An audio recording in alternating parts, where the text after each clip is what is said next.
Hi everyone, this is Krishangi Sharma. I welcome you all at NTSC Guide.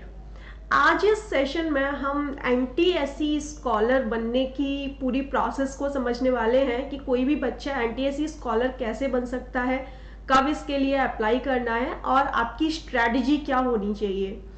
तो यहाँ हम जिस exam की बात कर रहे हैं NTSC, सबसे पहले मैं इसकी फुल फॉर्म बताना चाहूँगी, नेशनल टैलेंट सर्च एग्जामिनेशन। इस एग्जाम को हमारा मतलब जो बोर्ड कंडक्ट कराता है, इसको CBSE की तरफ से कंडक्ट कराया जाता है, लेकिन हर वो बच्चा एलिजिबल है जो क्लास 10th में है, चाहे वो किसी भी स्टेट बोर्ड से है या फिर CBSE बोर्ड से है। ठीक है, आपको इस चीज़ का ध्यान रखना है। ऐसा नहीं सोचना कि कोई CBSE बोर्ड का ही स्टूडेंट NTSC दे सकता है। चाहे अगर सपोज दैट आप महाराष्ट्र से हो तो महाराष्ट्र बोर्ड का कोई भी स्टूडेंट इस एग्जाम को दे सकता है। आप अगर यूपी से हो तो और यूपी बोर्ड से पढ़ाई कर रहे हो तो यूपी बोर्ड का बच्चा भी इस एग्जाम को दे सकता है। कब दे सकता है? जब वो क्लास 10th में होता है। लाइफ में फर्स्ट एंड लास्ट एक ही चांस मिलता है कि आप NTSC एग्जाम दे सकते हो, जब आप क्लास 10th में होते हो। क्लास 10th कोई बच्चा फिर से कर सकता है अगर वो फेल हो जाए तो, लेकिन NTSC नहीं। ठीक है, NTSC एक ही चांस मिलता है NTSC देने का। अब देखिए यहाँ पे क्या है कि अब बहुत सारे बच्चों को तो पता ही नहीं होता NTSC क्या है। ठीक है, हमारी जो गवर्नमेंट है, हमारी इंडिया की गवर्नमेंट, वो आपको अगर बोलती है कि you are a national talent, ठीक है, आप क्लास 10th में हो और उस टाइम पे हमारी गवर्नमेंट हमको बोल रही है कि हम इस नेशन के टैलेंट है, तो इससे बड़ा ऑनर हमारे लिए क्या हो सकता है। तो इसके लिए हमें क्या करना है, एक एग्जाम देना है जब हम क्लास 10th में होते हैं और उस एग्जाम की अच्छे से प्रिपरेशन करनी है। तो यहाँ पे मैं इस एग्जाम को क्रैक करने की क्या स्ट्रैटेजी होनी चाहिए, NTSC स्कॉलर बनने की क्या स्ट्रैटेजी है, इसके बारे में हम डिस्कस करने वाले हैं। ओके, तो देखिए क्या होता है, जब हम क्लास 10th में होते हैं तभी इसका फॉर्म आ जाता है, बिल्कुल स्टार्टिंग फेज में आ जाता है। अगस्त, जुलाई, अगस्त सितंबर तक तो आ ही जाता है। ठीक है, और नॉर्मल कंडीशंस में नवंबर में स्टेज 1 एग्जाम होता है और जो स्टेज 2 होता है वो हमारे बोर्ड के बाद होता है। ठीक है, तो हम साथ ही साथ अपने बोर्ड एग्जाम की जब प्रिपरेशन करते हैं, बोर्ड एग्जाम की प्रिपरेशन के साथ साथ हम इस एग्जाम की प्रिपरेशन कर सकते हैं। बस हमें कुछ चीज़ों का ध्यान रखना है और हम क्लास 10th में NTSC स्कॉलर बन जाते हैं। जब ये NTSC एग्जाम हम देते हैं तो NTSC में 2 स्टेज होती हैं, 2 स्टेज में ये एग्जाम होता है। एक को बोलते हैं हम स्टेज 1। जब हमारा स्टेज 1 क्रैक हो जाता है तो हम स्टेज 2 के लिए एलिजिबल होते हैं, और जब हमारा स्टेज 2 भी क्रैक हो जाता है तो हम बन जाते हैं NTSC स्कॉलर, मतलब क्लास 10th का बच्चा NTSC स्कॉलर बन जाता है। ये अपने आप में एक बहुत बड़ा ऑनर तो है ही, साथ में इसमें कुछ स्कॉलरशिप भी मिलती है, और स्कॉलरशिप के साथ साथ जब भी हम आगे कोई भी जो भी इंटरव्यूज वगैरह दे रहे हैं या फिर एकेडमिक्स के लिए, हर जगह इसके बेनिफिट्स तो हैं ही, बिकॉज आप 10th में भी NTSC स्कॉलर थे, तो ये चीज़ अपने आप में एक मायने रखती है ना। तो ये यहाँ पर है। तो आप इस एग्जाम की प्रिपरेशन कैसे कर सकते हो और आपको कौन कौन से सब्जेक्ट्स पे कितना फोकस करना है। देखिए, जब भी कोई बच्चा 9th या 10th में होता है तो उसका आगे का जो ड्रीम होता है जो फ्यूचर ड्रीम, उसे पूछो तो ज़्यादातर बच्चे बोलते हैं कि मुझे IIT क्रैक करना है, मुझे नीट क्रैक करना है।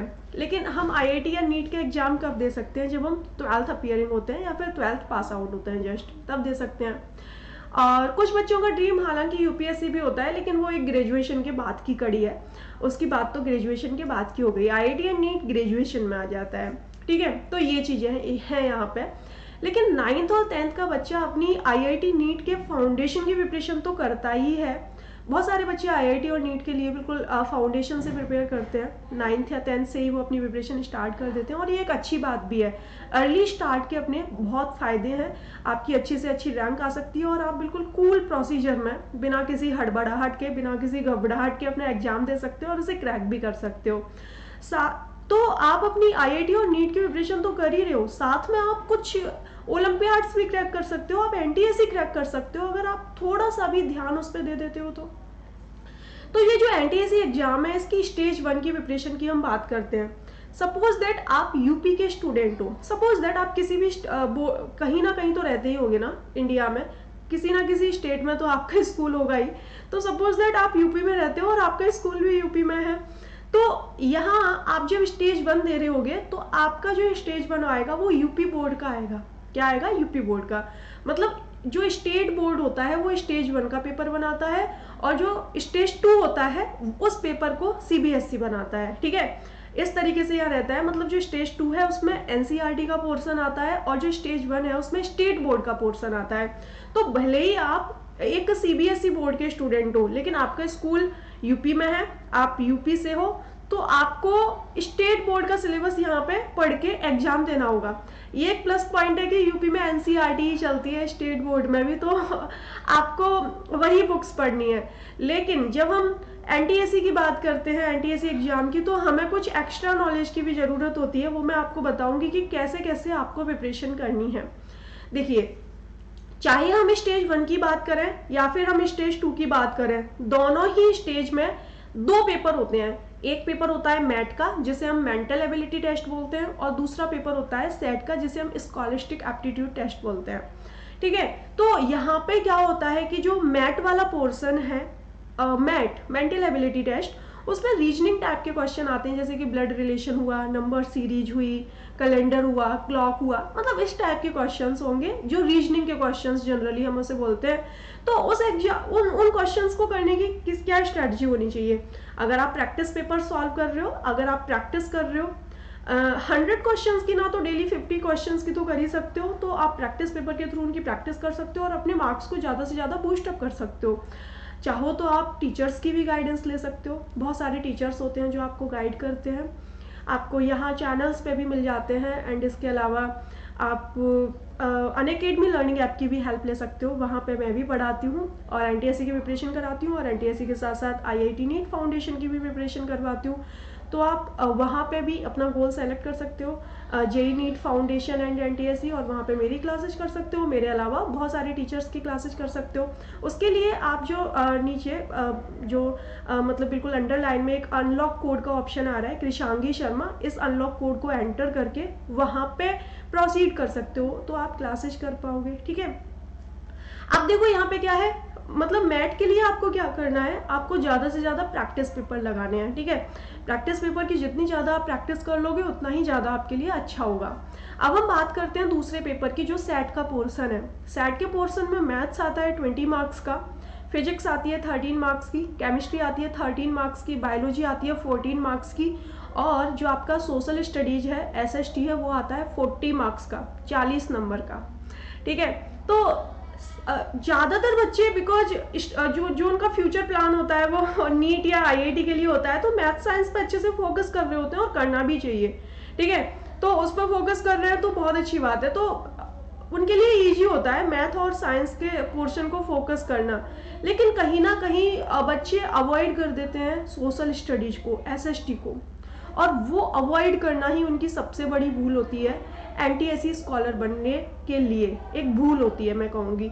अगर वो सोशल स्टडीज पर भी फोकस करें तो वो एनटीएससी स्कॉलर बड़ी आसानी से बन सकते हैं। तो मैं ये कहूँगी कि सपोज दैट आप मैथ्स को अपनी स्टडी के मतलब जो भी आपका टाइम टेबल रहता है, जो भी आपने टाइम मैनेजमेंट किया है, उसमें 2 आवर्स अगर आप मैथमेटिक्स को दे रहे हो तो 30 मिनट भी आप एसएसटी को भी दे सकते हो। लेकिन कभी ऐसा मत करना कि वीकेंड पे पढ़ोगे या फिर मतलब मंथ में दो दिन पढ़ोगे। ऐसा जो मैनेजमेंट होता है ये थोड़ा सा खतरनाक टाइप का होता है। हो सकता है कुछ लोग इसको मैनेज कर लेते हो, लेकिन बड़ा खतरनाक है। मेरा जो सजेशन है आपके लिए वो ये रह सकता है कि अगर आप एसएसटी की मतलब अगर आपको एनटीएससी स्कॉलर बनना है तो एसएसटी की प्रिपरेशन तो करनी ही होगी, क्योंकि अगर आप एसएसटी प्रिपेयर नहीं कर रहे हो तो भूल जाओ, ठीक है, एनटीएससी को, क्योंकि 40 नंबर का आता है और मोस्ट क्रूशियल पोर्शन है वो। ठीक है, वो एक टर्निंग पॉइंट होता है, टर्निंग सेक्शन है वो। मान लो कि वो मतलब वो करना ही है, अगर आपने वो नहीं किया तो वो मतलब बहुत ज़्यादा खराब हो जाता है। और बहुत सारे बच्चे ओवर कॉन्फिडेंट होके जाते हैं कि मेरा तो एनटीएससी में एसएसटी बहुत अच्छा करके आऊँगा, और वो 20 मार्क्स पे अटक जाते हैं, ऐसा भी होता है। तो यहाँ पे आपको बिल्कुल प्रॉपरली सोशल स्टडीज की तैयारी करनी होती है। जो मेरा पढ़ाने का जो एक्सपीरियंस है पिछले सालों का, तो मैं अपने एक्सपीरियंस से बोल सकती हूँ कि अगर आप मेरी क्लासेस कर रहे हो, अगर आप मेरी गाइडेंस में सोशल स्टडीज की प्रिपरेशन कर रहे हो एनटीएससी के लिए, तो जो भी स्टूडेंट है वो 35 प्लस मार्क्स आसानी से ला पाते हैं। बहुत सारे बच्चों के 39, 38 भी आते हैं, 40 भी, ठीक है, तो आराम से ला पाते हैं, 35 प्लस आ ही जाते हैं मार्क्स। तो अगर आप मेरी गाइडेंस में पढ़ते हो सोशल स्टडीज को तो आप मान लो, लेकिन आपको पढ़ना होगा, आपको रेगुलरिटी से ये काम करना होगा, बिल्कुल रेगुलर वे में आप इस चीज़ को आगे कंटिन्यू कर सकते हो, आगे प्रोसीड कर सकते हो, ठीक है। तो यहाँ मैं इस चैनल पे एक सीरीज स्टार्ट करने वाली हूँ जो सोशल स्टडीज की होगी, जो आपके बोर्ड एग्जाम के लिए तो हेल्पफुल होगी, क्योंकि सिलेबस कहीं अलग से नहीं आता, सिलेबस बोर्ड एग्जाम का ही होता है, लेकिन उसे अच्छे से पढ़ना होता है, काफ़ी डीप फैक्ट्स उसके पढ़ने होते हैं। तो अगर हम उसे अच्छे से एनालाइज कर रहे हैं एनटीएससी पॉइंट ऑफ व्यू से, तो उन डीप फैक्ट्स को हम अपने बोर्ड एग्जाम में भी, आंसर राइटिंग में भी कर सकते हैं, तो हमें वहाँ पे भी हेल्प होती है। तो एसएसटी को लिए रेगुलर टाइम निकाल लीजिए, और मैं भी यहाँ पे रेगुलर वीडियोज अपलोड करूँगी ताकि आपको हेल्प मिले और आप एनटीएससी स्कॉलर बन पाओ। तो मुझे लगता है कि एनटीएससी गाइड का ये जो पहल है, ये आपको बहुत पसंद आएगी और आप सभी वीडियोज आपको बहुत अच्छी लगेंगी। तो मतलब कोशिश करेंगे कि रेगुलर उसके लिए सेशंस अपलोड करें, और स्टार्टिंग एसएसटी से करते हैं, क्योंकि सोशल स्टडीज जो पोर्शन है उसमें बच्चों को प्रॉब्लम होती है कैसे तैयार करें, और उन्हें मतलब डिफिकल्टी महसूस होती है, टफ लगता है उन्हें, या फिर किसी का मन नहीं लग रहा। तो आप इन सेशंस को करोगे तो आपको मजे भी आएंगे और आपके एग्जाम में मार्क्स भी आएंगे और आप एनटीएससी स्कॉलर भी बनोगे, ठीक है। तो यहाँ क्या रहता है कि आप एनसीईआरटीज तो आप करनी ही है आपको, ठीक है, स्टेज 1 स्टेज 2 लगभग दोनों के लिए ही, क्योंकि ज़्यादातर बच्चे मतलब जिस भी बोर्ड से हैं अपने स्टेट बोर्ड को पढ़ रहे हैं, तो स्टेज 1 आसानी से निकल जाता है, तो स्टेज 2 के लिए पढ़ना है। तो मैं स्टेट वाइज यहाँ पे स्टेज 1 के पोर्शंस भी डालूंगी ताकि आपको काफ़ी हेल्प मिले, क्योंकि बहुत सारे स्टेट बोर्ड में अलग अलग मतलब सिलेबस रहता है और बच्चों को डिफ़िकल्टीज होती हैं कि हम कैसे करें। तो आप उसकी फिक्र मुझ पर छोड़ दीजिए, मैं यहाँ पे सेशंस अपलोड करूँ, वो आपको सेशंस में रेगुलर रहना है, पूरे सेशंस कवर करने हैं और उसके साथ साथ अपने फ्रेंड्स को शेयर भी करने हैं, ठीक है। अगर आप अपने फ्रेंड्स को शेयर करते हो तो उससे आपका ही बेनिफिट है। आपका ये बेनिफिट है कि क्योंकि आपका जो फ्रेंड सर्किल होता है, जो हमारा मतलब जो हमारी सराउंडिंग है, वो हमें काफ़ी अफेक्ट करती है कि नहीं करती।